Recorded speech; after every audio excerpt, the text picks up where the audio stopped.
Yes guys, today is going to be the day when I'm going to start my YouTube channel. I've been thinking about it for long enough. I've been trying to learn all the things I need to learn, and I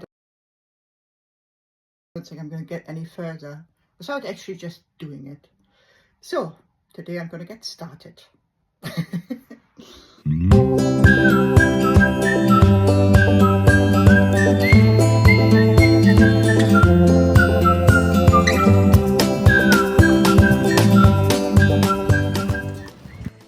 Are you looking forward to seeing the first spear-like leaves of the snowdrops poking through the soil, or even the snow? Every January, these dainty little flowers fill me with a sense of hope and joy that spring can't be far away.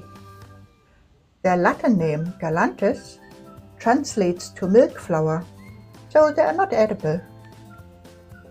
Planted in the garden, they are a very welcome food plant for insects on sunny days, when there is little else available. Snowdrops have long been seen as a symbol of resilience and new beginnings. I love how their gentle nodding flower heads move so gracefully in the breeze, while their leaves are strong enough to break through the frozen ground. So humble and yet so strong. Let's make friends with a Snowdrop Fairy.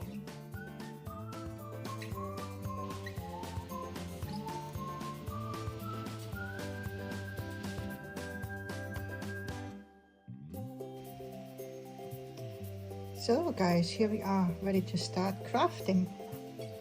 And today, as you might have guessed, we're going to make these little Snowdrop Fairies, which I think are very cute. Cute and dainty. These are literally a few years old, so they don't look the freshest. They're quite small, as you can see. I was going to get a tape measure anyway. My finger is about 10 centimeters, so that one is smaller than 10 centimeters. And that's one of the little tags I usually put on. At some point I was selling them for £7, which looks quite expensive.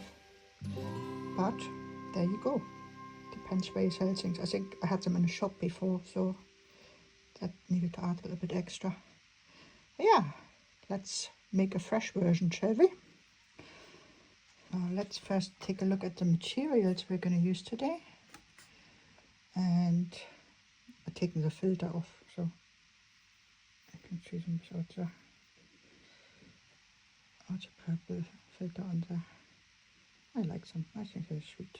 I don't put them here.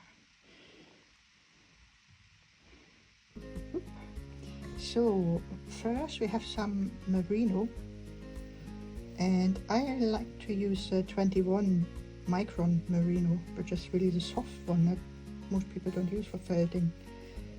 But I find for any kind of fairy making, this one is much nicer because it's got the direction of the fiber on it, and it's also much softer than the curly whirly one. So that's for the body, for the dress really, for the underdress. That's what I use as a skin color. It's a merino called Mushroom, I think. So it's like a sort of light kind of skin color, as you can see. Then we need some white, obviously, and I think I use that one, natural white, for the petals, but I've also got a bright white, so I might experiment with that. Some thread, of course, some needles. I like to keep it simple for my felting. I usually just use these 36 gauge or 38 gauge needles, and some scissors and a little needle.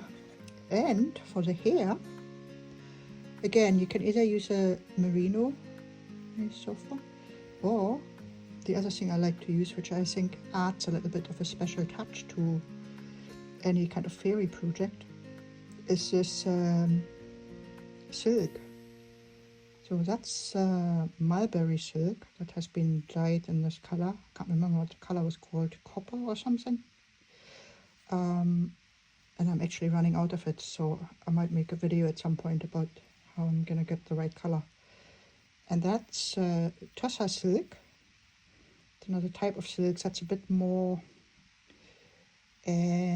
what's the difference between Tussar and mulberry? I'm not quite sure. It's kind of looser, and yeah, it's kind of less defined somehow. The mulberry is really nice. You can almost, for hair, it's great. You can sort of almost put it in these folds and stuff, and it comes out really nice for hair. The Tussar, you have to work a bit harder because it doesn't have so much, I don't know, it doesn't have so much structure. So I'll show you later on. So that's our stuff we need to make these little cute snowdrops.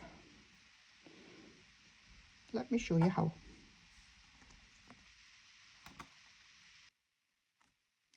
So let's begin. Is that a bit too close maybe? I'll just go with it. So first we are going to make body, which is the arms and the head.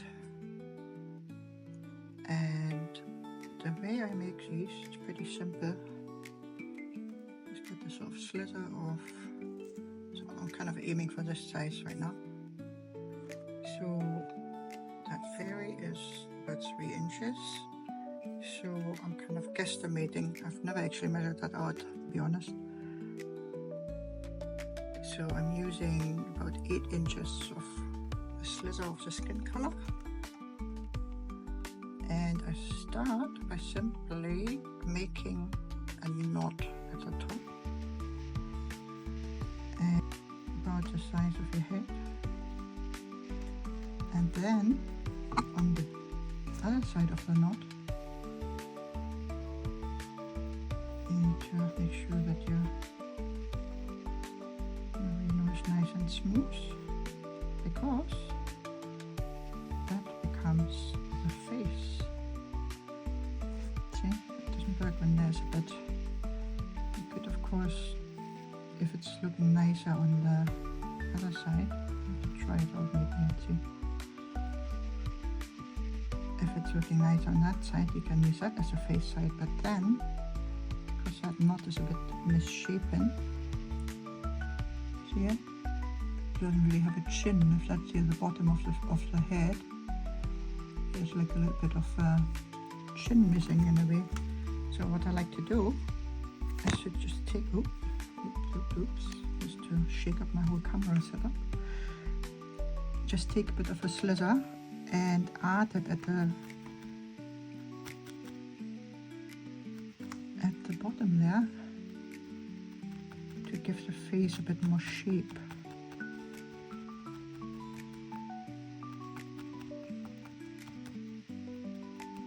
So it doesn't just fall away, because then you get a really weird upside down egg shape, kind of head shape.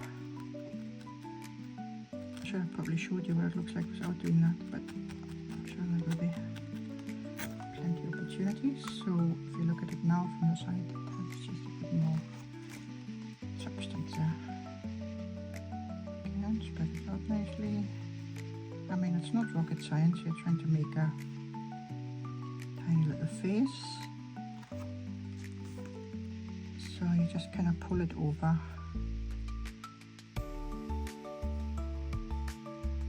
Readjusting it, and ideally I have your thread already handy.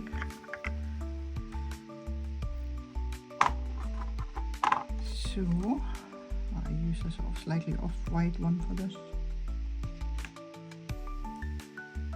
And tie it off. Usually 2 rounds is enough. Make sure you have got a long enough thread at both ends. Spread around, and then you can check if it's the right size with what you want. So you can see it's got much nicer shape all around. If you fill that bit out, that's going to be at the bottom of the face, also known as a chin. think my chin has shrunk as I got older. The joys of bone loss. I used to have a really long chin. Everybody used to call me Nikixx.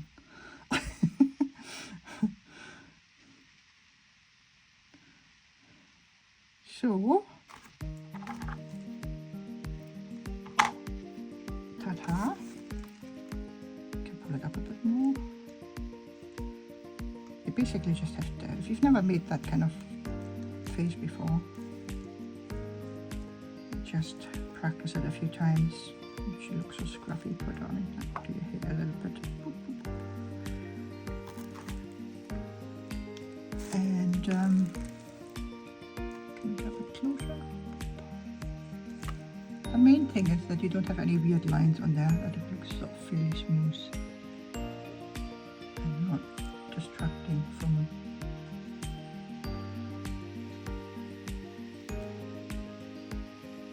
what you want your face to look like. Because that's not pretty, obviously.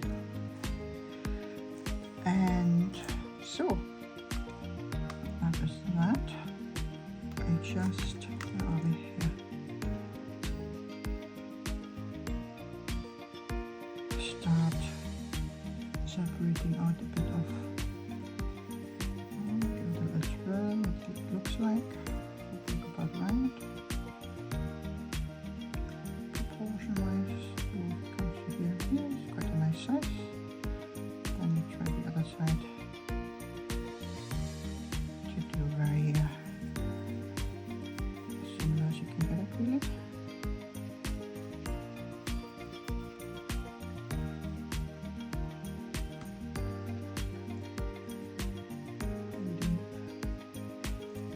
I think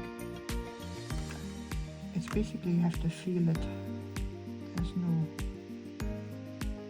this is a little bit thicker here that side.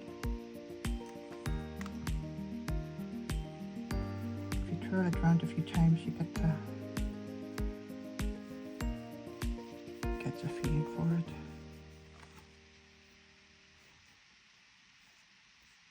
So, once you keep things neat, just give it a little twirl with your fingers. How are we doing? Oh, coming along, it's coming along. So at that point, what I like to do is to kind of just neaten up. You can see all those fibers there sticking out everywhere. So I just like to straighten it out a little bit at this point and just pull in all these kind of stray fibers a little bit. And then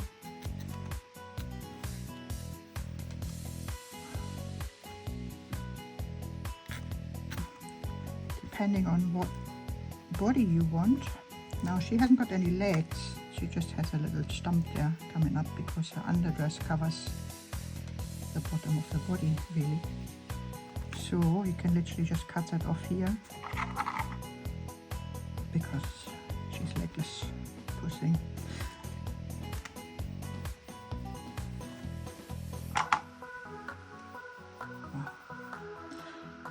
So, and then I like to trim the arms really proper at the end, but you want to do a rough trim because they're very long at home to work with. So we just give it a little.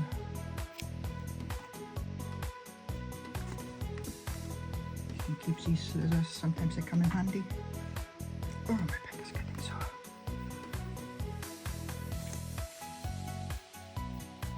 Get a little twiddle. Another little tidy up.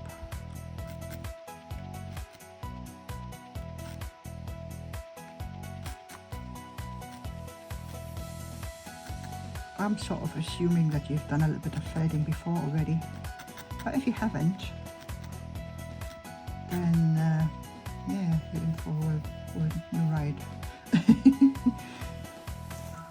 The only craft that can hurt your back, I think, or maybe not the only one, but one that frequently does, because you will stab yourself with that needle at some point or other, especially when it comes to little fairies.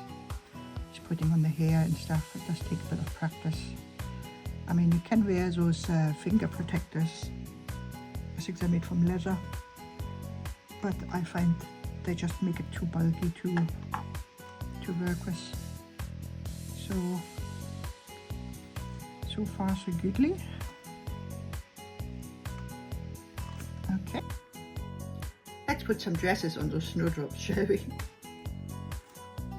Ah, look what happened while I was dressing the fairy we made earlier. I realized actually she's pretty big, so I started making a few more little bodies, and now let's get these dressed. So take a sliver of the green, about the length. When you fold it in half, it should be the length of the dress. So to here, I'm gonna make it a bit shorter because they easily get too big. The tricky thing is to keep something small and dainty, especially if you haven't made a design for quite a long time. They tend to kind of just go bigger and bigger. So make sure you keep a prototype or something as a reference, because you think you're going to remember what size it's supposed to be, and you think you can recreate it easily, but usually you end up doing it mostly bigger. I do anyway. So yeah, always good to keep a reference, and then you're still going to end up doing it too big, but after a few times you get the right size. It's funny because you think like, oh, they're all the same design, how hard can it be to just make them certain sizes? But yeah, I don't know, things change. I mean, we all have our own rhythm or whatever, and things are just not always the same. Things change all the time.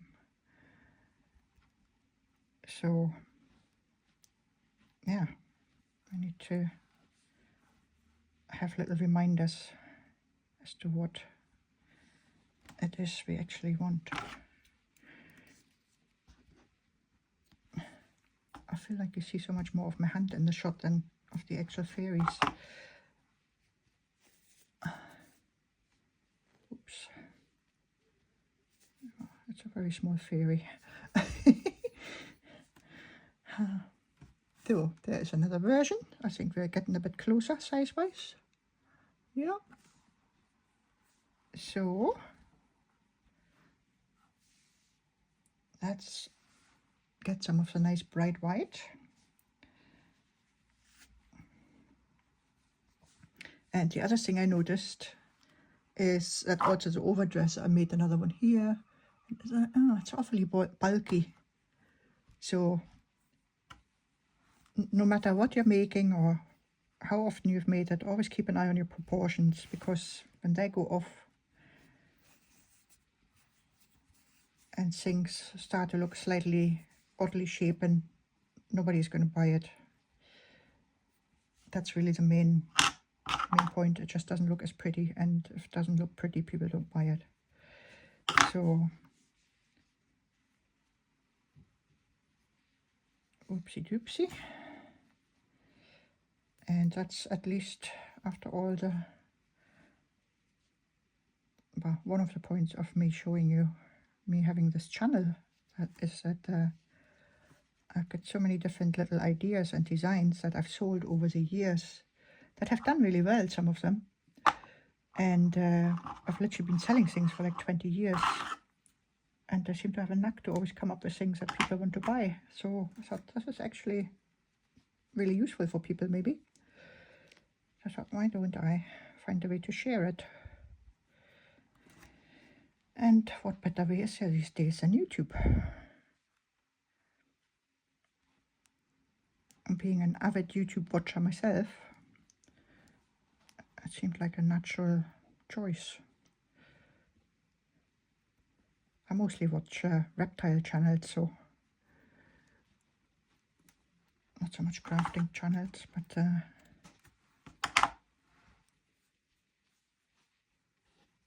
you know, whatever you find entertaining.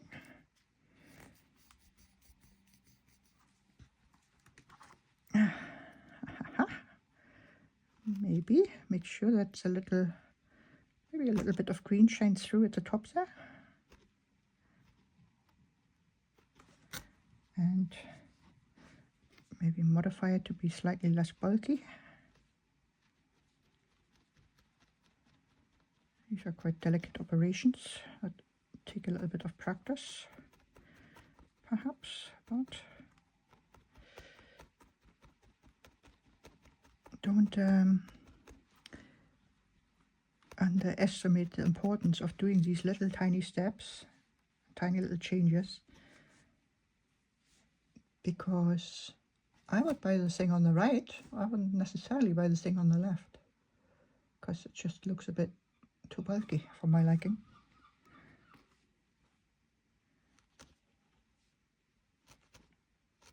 So it's little details like that that really help to make your item salesworthy.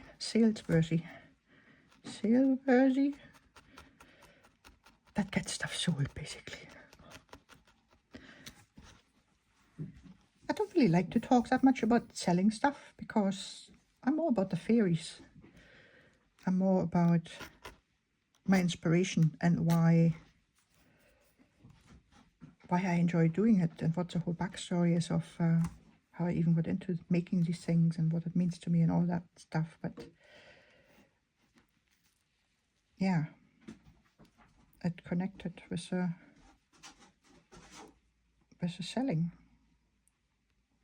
at some point in earnest, and it's not a bad thing to make money out of the thing that you actually enjoy. So yeah, just kept doing it.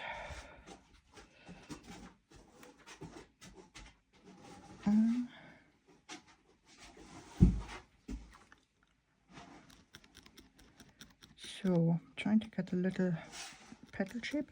I need to get a different surface on this felting part. I think maybe cover it with some felt or something. I don't know, just to make it a bit darker so you can actually see better what's happening. So oh, look at that. That was not what was supposed to happen. Felted that on too far, too much from the bottom.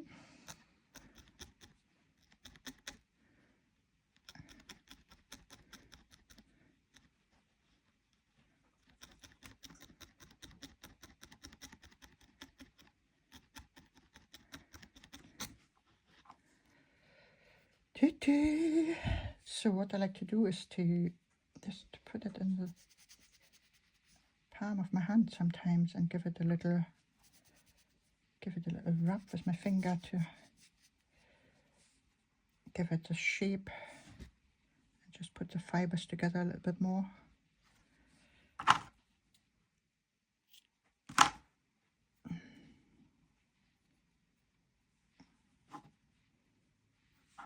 Or even go like this, press it flat between your hands. Of course you could use like some kind of curling iron or something. Probably be handy. I might get a little mini one. But at the moment I haven't got one, and I've never used one either so far. But never say never.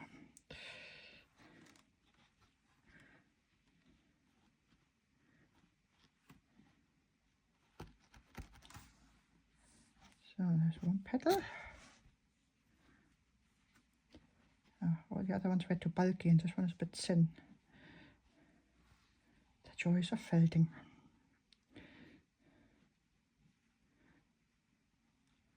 So just pulling that apart a bit. I think I might need a bit of an extra slither from somewhere else again to add into there.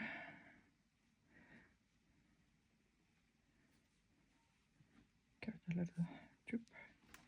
Felt from that side first so it doesn't get stuck on the pad again.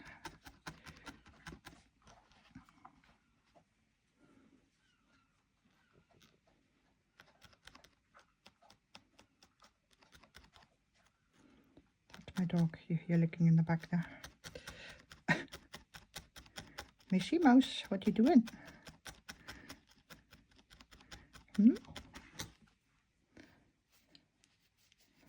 Oh, Missy found a special treat for you in the garden, actually. I'll show you.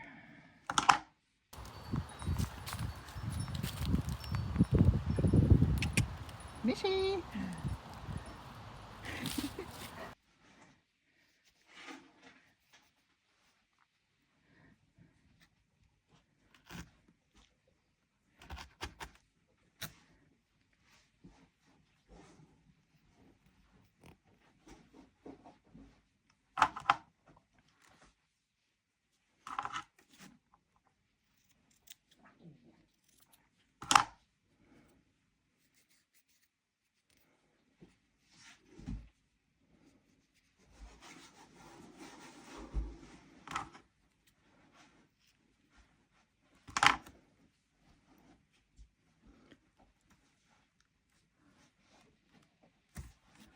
Tum, tum, tum. And I think I'm going to only make one petal at the back because they only have really 3 big petals usually. And it doesn't really need to have 2 at the back, so you can save a bit of time. Maybe make it slightly wider.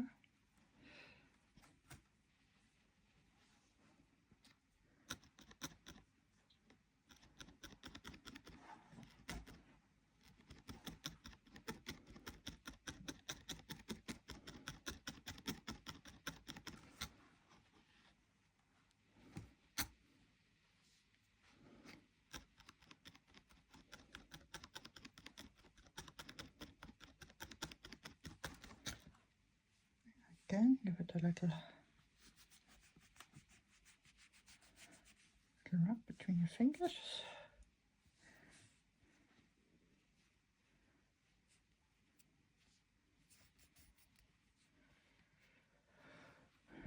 So, oh, wrong side.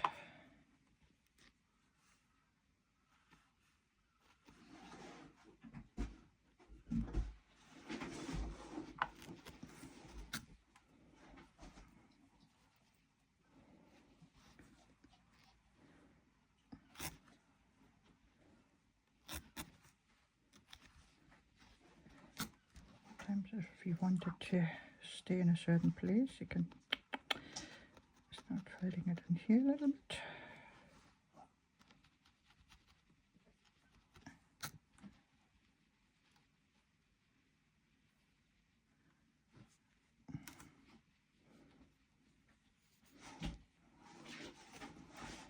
Trim that out a bit more.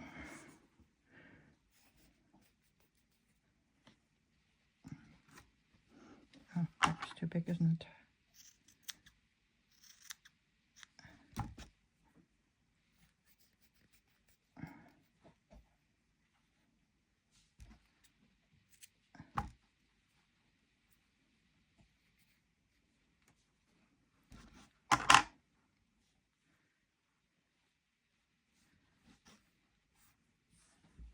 Niet bad, niet bad.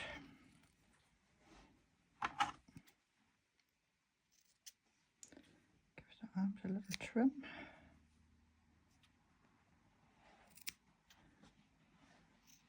Don't make them too short.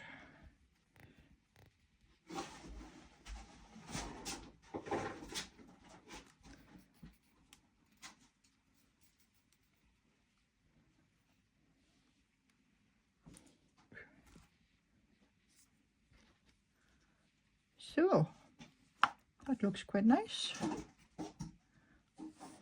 About the right size. Now for the hair.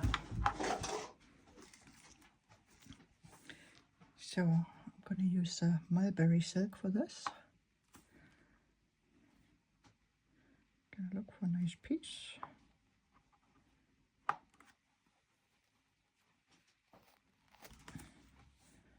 Tear off a little piece. Get rid of all the fluff.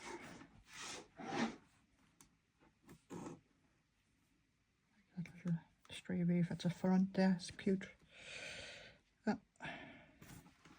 Hi. Hi, you. Shame I can't show you the dog.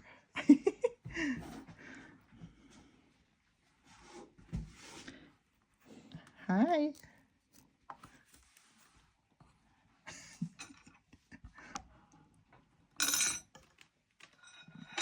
Hi.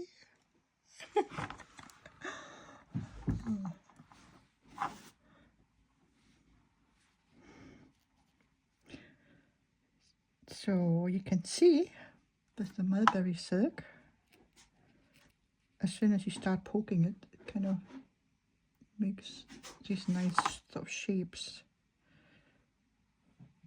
like quite natural waves. And this is where you're most likely to poke yourself in the finger.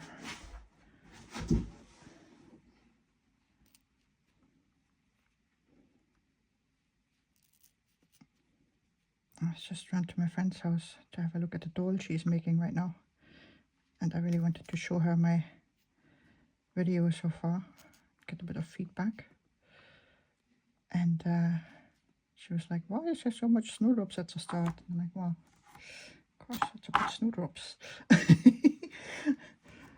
Anyway, I mean, she had a point. There's a lot of snowdrops, but I kind of just got carried away a little bit with filming all these lovely little snowdrops. So I promise you, next time it's going to be a little bit neater. Hang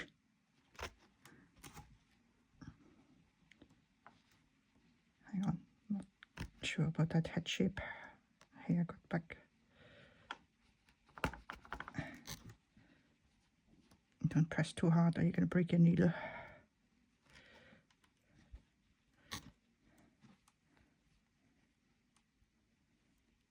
And then you have to just work it around the back a bit. Might need another little bit of the silk. Or sometimes you can just spread it out towards the back a little bit. And just give that a few pokes.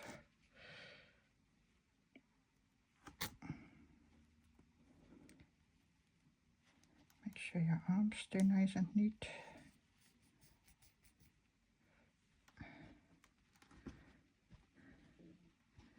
Man, I never thought I could make such a long video out of one little fairy. It's a bit crazy.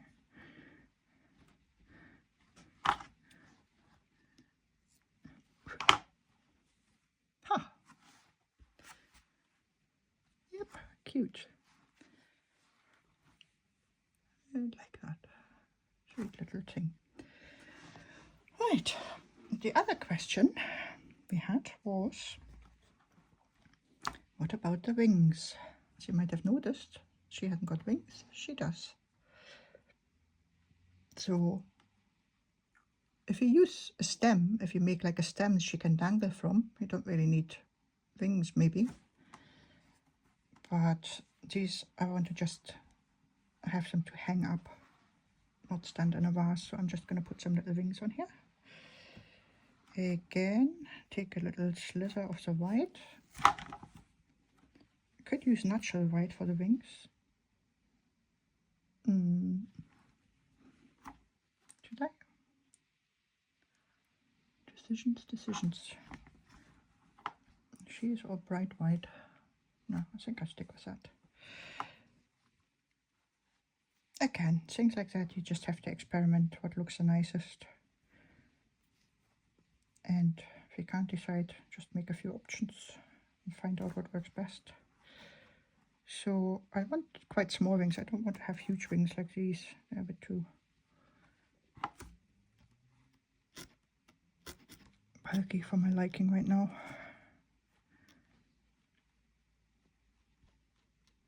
That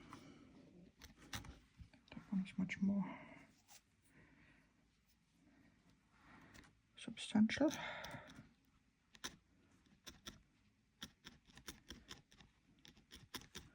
I think I'm just going to make some sort of petal shaped rather than my usual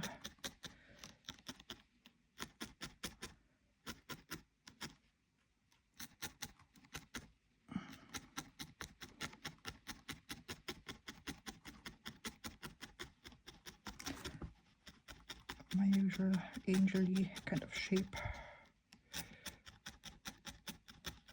Angel-y, that's also an interesting word, Nikki.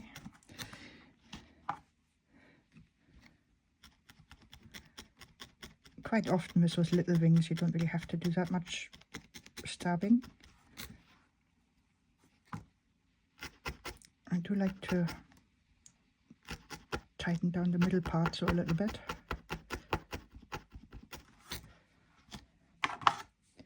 And then just cut off all the fluffy parts.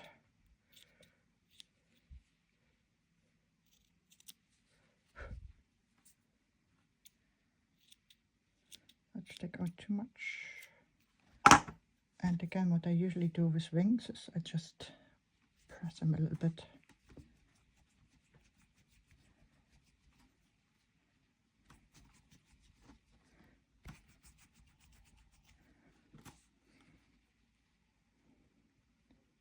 These are quite bulky.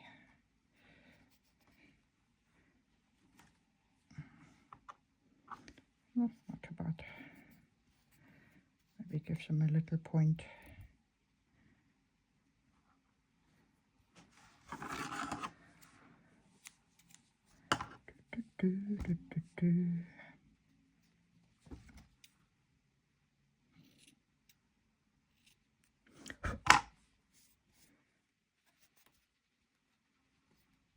Actually, they're very fluffy.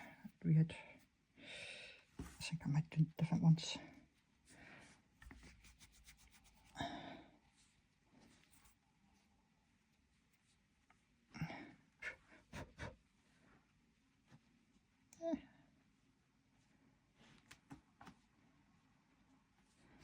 Yeah, they're a bit too.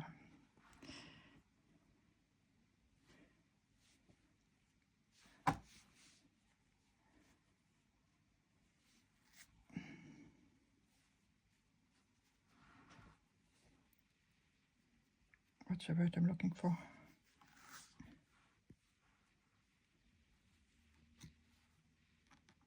Got a bit too bulky. So here's another pair.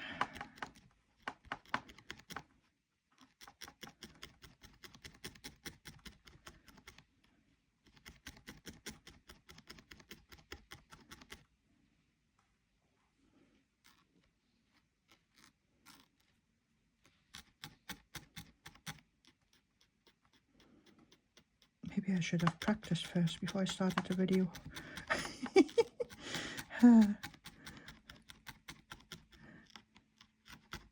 It's weird, if you don't do, I haven't really done much felting for like a month after my last fair was finished.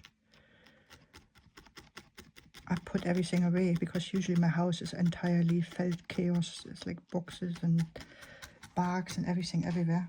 Because I usually work in my living room. That's my little studio slash living space slash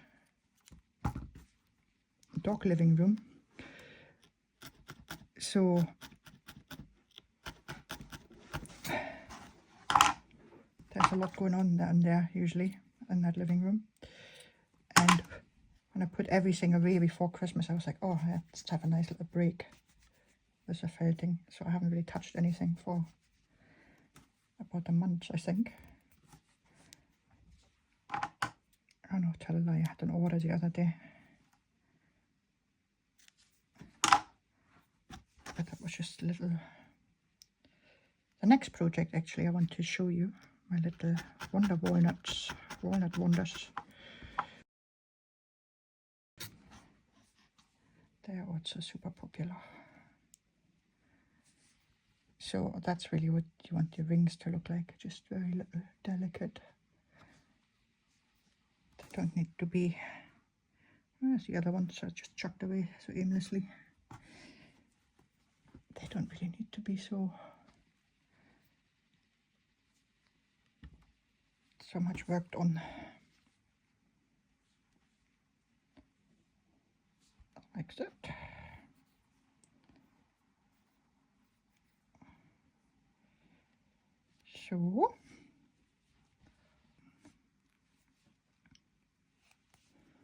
So the way I like to do that usually is to take a thread that is long enough when I sell things and do my putting the hangers and the labels on at the same time. So put the knot, make a frog knot, put that under there. Oops, bulky frog knot, get under there. And then just do like 2 stitches or something to sew on these wings. Of course you can felt them on, but I prefer usually to sew them on, because with tiny little fairies like that it's a little bit tricky to felt them on without the needle stabbing through somewhere on the front and ruining your dress.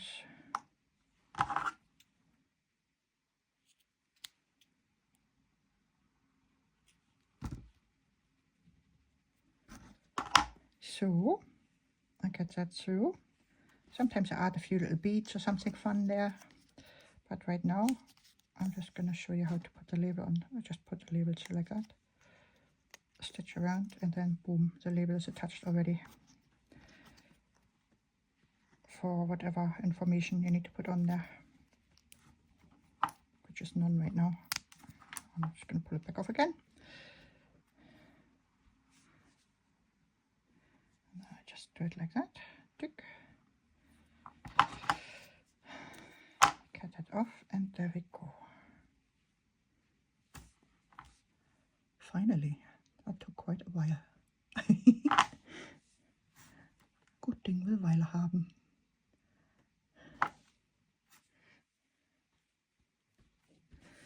Oof.